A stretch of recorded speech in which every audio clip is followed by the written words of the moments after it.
Actually, yung ano pa, yun, isa po yan sa mga parameter na ginamit namin.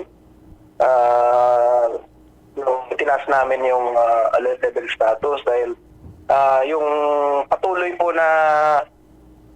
na rockfall events, yung paghulog ng mga bato galing sa crater ng ngayon, ito po yung pinanggagalingan ng mga rumbling sound. Kaya nga po, yung advice namin is huwag po tayong papasok sa loob ng 6-kilometer PTC. Ngayon po, based on our observation, wala naman po kami makitang crater glow kapag gabi.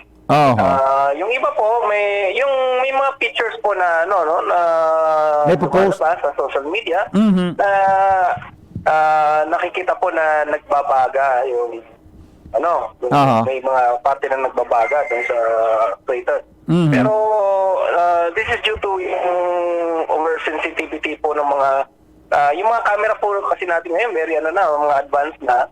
So kapag itinutok siya sa isang mainit na bagay, na-detect niya yun.